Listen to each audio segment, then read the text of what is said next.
أعوذ بالله من الشيطان الرجيم. بسم الله الرحمن الرحيم. الحمد لله والصلاة والسلام على خير خلق الله وعلى آله وأصحابه أجمعين ومن تبعهم بإحسان إلى يوم الدين.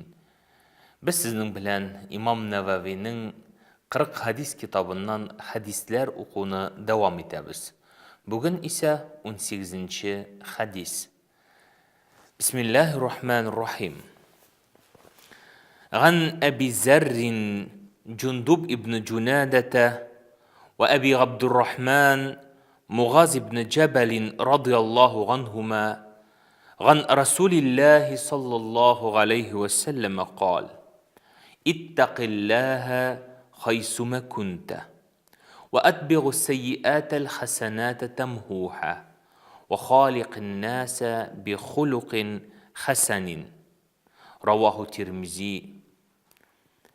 Yani bu hadisini Peygamberimizden Abu Zer, Cundub ibn Cunade hem Muğaz ibn Cebel radıyallahu anh'a rivayetite kitire. Peygamberimiz sallallahu aleyhi ve sellem aytdı dip ayteler. İttaqillâhe haysuma kunte. Qaydağına bulsan da, nersegine işlesen de Allah Teala'ya takvalık kurset. Hem eğer birer naşarlık, günah iş işledin iken, onun artından ok izgilik kılırga aşık. Çünkü izgilikler naşar günah işlerini sürte. Dürüstlükte Allah Teala kişini en kurkem surette yarattı deyip getire. Bu Tirmizi jiyintağında getirilgen hadis. Birinci bu hadisini rivayet etuşu Ebu Zer Cundub ibn Cunade radıyallahu anh'ı. Yani ul İslam dinin 5. kişi bulup kabul etuşilerden sanala. Hem Ebu Zer radıyallahu anh'ının üzünçəligi ul Peygamberimiz sallallahu aleyhi ve sellemni en birinçilerden bulup İslam selamı bilen selamlavşı. Esselamu aleykum ve rahmetullahi ve berekatuhu deyip. Hem aytırga kerek Ebu Zer radıyallahu anh'ı 32. Hicri yılda vefat buldu. Peygamberimiz sallallahu aleyhi ve sellem'den 281 hadis rivayet etti. İkinci rivayet etuşu ul Muğaz ibn Cebel radıyallahu anh'ı Peygamberimiz sallallahu aleyhi ve sellem onun hakkında aytdı. A'lemen nasi bil halali vel harami Muğaz ibn Cebel dedi. Yani benim ümmetimde halal hem haram meselelerinde en yakışı biluşu kişi ol Muğaz ibn Cebel deyip aytdı. Bilgeni bir şey Muğaz ibn Cebel 18 yaşında İslam dinini kabul etti.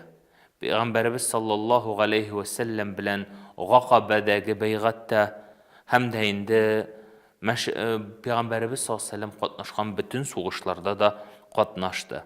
Peygamberimiz sallallahu aleyhi ve sellem onu Yemen'e vali etip yani vekil etip jiberdi. Hem ul 18. Hicri yılda 34 yaşında şunda vefat buldu. Peygamberimizden 157 hadis rivayet etti. Eğer hadisinin özünün tekstine kelgende biz birinci umumi mağnadan qarasak, umum mağnasından qarasak, Peygamberimiz sallallahu aleyhi ve sellem sözün başlap jibere ittaqillâhe haysuma kunte deyip, qaydağına bulsan da, nersəgine işlesen de Allah Teala'ya takvalık kurset. En birinci anlatma bire biz nerse ol takvalık. Takvalıkны uruşağa getirip anı baga bayaziniz deyip de aytip koyalar.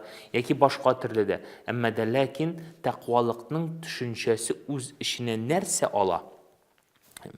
Takvalıkka anlatma birgende aytila. Takva hiye havfun min celil. Ve gamelu bit tenzil. Ve ridâ'u bil qalil. Ve istigdad li yevmil rahil deyip getirila. Yani takvalık ol Allah Teala'nın gazabına düşüden eşki korku bilen korku. Allah'tan korku tugil. Çünkü biz Allah Teala'dan korkırga tiyiş tugil biz. Иттән, мәшедән яки башка әйбердән курыккан кебек курку түгел. Аллаһ Тәгаләдән эчке курку дигән сүз ул Аллаһ Тәгаләнең газабына төшүдән курку. Түбәнчелек белән гамәл кылу, күндәмлек түбәнчелек белән гамәл кылу. Аллаһ Тәгалә сиңа бүлеп биргәнгә ризалык белдерү һәм үлемне истә тотып, һәр вакытта да ахирәткә әзер булу. Менә ул тақвалыкның төшенчәсе, тақвалыкның аңлатмасы булып тора. Димәк, Пәйгамбәрбез саллаллаһу алейхи ва саллям Муғаз ибн Җабалны Йеменга вали итеп җибәргәндә әйтте: "Эй Муғаз, кайда гына булсаң да, нәрсә генә эшләсәң дә, Аллаһ Тәгаләгә тақвалык күрсәт" диде. Тақвалык турында онытма диде. Чөнки тақвалык һәрбер мөселманга кирәкле булган сыйфат. Тақвалык һәрбер мөселманга кирәкле булган сыйфат. Бүтән пәйгамбәрләрдә дә тақвалык сыйфаты булды. Бүтән пәйгамбәрләр дә тақвалы булдылар. Һәм Пәйгамбәрбез саллаллаһу алейхи ва саллям дә безгә шушы тақвалыкка чакырды. Аллаһ Тәгалә әйтә Коръәни Кәримдә Ниса сүрәсенең 131 аятында: "Ва лaqad wassayналлазина утул китаба мин qablikum ва iyyakum an ittaqullah." Аллаһ Тәгалә әйтә, без васият кылдык, без буйырдык диде сезгә һәм сездән алдан килүчеләргә нәрсә эшләргә васият кылдык? An ittaqullah, тақвалы булырга. Әгәр дә сез ва ин такфуру фа инналлаха ма фис самавати ва ма фил ард ва кана Аллаха ганиян хамида. Ягъни Аллаһ Тәгалә һәрбер эшегезне күреп торды. Аллаһ Тәгалә һәрбер эшегезне белеп торды. Шуның өчен тақвалык хакында онытмагыз. Чөнки тақвалык ул бүтән пәйгамбәрләрдә булган сыйфат булды һәм без дә тақвалы булырга тиешбез. Һәм нинди сыйфатлар керә соң тақвалыкка дип әйткәндә әйтелә. Муттақиннарның, тақвалык ияләренең түбәндәге сыйфатларга ия булырлар. Ю'минуна билла, юқимуна ас-сала, инфақ фи сабилилlah, казимул гайз вал гафу. Ягъни тақвалыкны муттақиннарның сыйфатына керә иң беренче. Алар Аллаһ Тәгаләгә иман китерерләр хак иман белән. Намазларын вакытында укырлар, малларын Аллаһ Тәгалә юлында сарыф итерләр, ашулары килгәндә ашуларын тотып тора алырлар, гафу итә белүчеләр. Менә бу муттақиннарның сыйфаты булды. Әйе, тақвалы булу ул, ягъни шушындай сыйфатларга ия булу дидек, һәм дә инде аларның нинди сыйфатлар ия булулары хакында әйттек. Тақвалыкның шарты бар. Ягъни һәрбер әйбернең шарты булган кебек, тақвалыкның да шарты бар. Тақвалыкның шарты ул да булса гыйлемле булу. Гыйлеме булган кеше генә Аллаһ Тәгаләгә тақвалык кыла белә. Чөнки гыйлемең булмаса, син Аллаһ Тәгаләгә ничек итеп якын килергә белмисең, юлларын белмисең. Шул сәбәпле Аллаһ Тәгалә Фатир сүрәсендә әйтте: "Иннама яхшаллаһа мин гибадихил гулама." Аллаһ Тәгаләдән хакыйкый курку белән бары тик тақвалык ияләре генә куркырлар. Ягъни тақвалык ниендә генә булучылар Аллаһка тақвалык күрсәтә алырлар. Шул сәбәпле тақвалык ул гыйлем белән булырга тиеш. Бу безнең тақвалыкның шарты булды.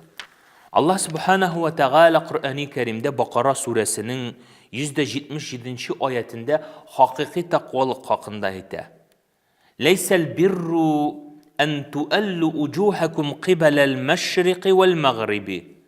Изгелек ул йөзеңне магрибкә яки машриқка буру түгел, ләкин изгелек ул мен амана билла, Аллаһка иман китерү, вал яумил ахир, ахират көненә, фәрештәләренә, вал китаб ван набиин ва ата мала ала хуббихи зил курба вал ятам вал масакин. Ул үзеңнең яраткан малыңны якыннарыңа, туганнарга, ятимнәргә, мискиннәргә, мусафирда булып мохтаҗларга бүлеп бирү диде. وَقَامُ الصَّلَاةَ namazlarыңны вакытында уку, وَآتُ الزَّكَاةَ закатыңны вакытында түләү, һәм гахидеңдә туру, антыңда туру, вәгъдәңдә туру диде. وَالصَّابِرِينَ فِي الْبَأْسَاءِ وَالضَّرَّاءِ рәхәт һәм җиңел вакытта сабырлык күрсәтү. Менә шушы санап үтелгән кешеләр турында Аллаһ Тәала улаика аллазина садaqу, менә бу санап үтелгән кешеләр дөреслектә садиқиннәрдер, ва улаика хумул муттақун. Менә бу хакыйкый тақвалык ияләре диде. Шул хакта онытмаска кирәк. Аллаһ Тәала хакыйкый тақвалык хакында Бакара сүрәсенең 177-нче аятында искә алды. Соңыннан Пәйгамбәрбез саллаллаһу алейхи ва саллям әйтте: "Иза фагалта саййатан", әгәр берәр гынах эш эшләдең икән, хаталык кылдың икән, аның артыннан шушы гынахны, хаталы эшеңне сөртерлек изгелек эшлә диде. Иннал хасанат юзхибна саййат. Дөрестлектә изгелекләр гынахларны сөртә диде. Чөнки беләбез, Пәйгамбәрбез саллаллаһу алейхи ва саллям әйтте, әгәр кеше берәр кечкенә генә гынах эшләде икән, хата эшләде икән, аның артыннан изгелек эшләсә, аның изгелеге шушы гынахын сөртә. Чөнки гынах өчен бер гынах язылса, кылган бер изгелегең өчен 700-гә кадәр әҗр язылачак. Аллаһ субханаһу ва тааля Худ сүрәсенең 114-нче аятында әйтте: "Иннал хасанат юзхибна саййат". Дөрестлектә изгелекләр гынахларны сөртә диде. Кеше хаталык белән, бәндәчелек белән кылырга мөмкин гынах. Шул сәбәпле, ягъни кеше үзе дә сизмәктән кылган гынахларын, ягъни кылган изгелекләре белән сөртә ала. Мәсәлән, Пәйгамбәрбез саллаллаһу алейхи ва саллям әйтте, әгәр берәү бер намаздан соң икенче намазны укыса, вакытында укыса, вакытында уку турында сүз бара, Аллаһ Тәала аның шушы ике намаз арасында кылган гынахларын, хаталарын, кичкенә гынахларын сөртер диде.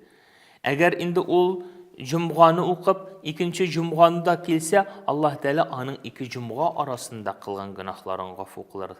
Әгәр ул бер гаетне укып, соңыннан икенче гаетне дә җәмәгать белән укыды икән, Аллаһ Тәала аның ике гает арасында кылган гынахларын кечерер диде.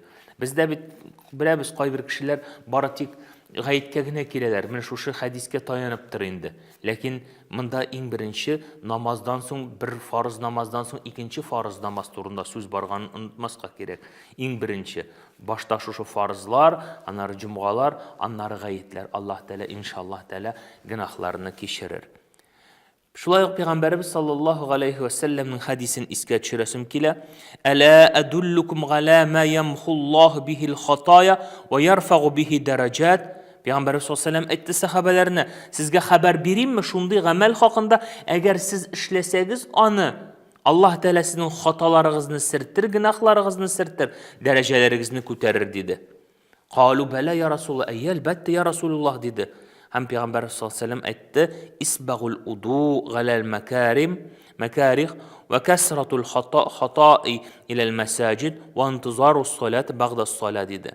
Ягъни шушы дәрәҗәгә ирешергә теләсәгез, иң беренче тәһарәтләрегезне камил итеп алыгыз, bütün шартларын, bütün әдәпләрен туры китереп алыгыз диде.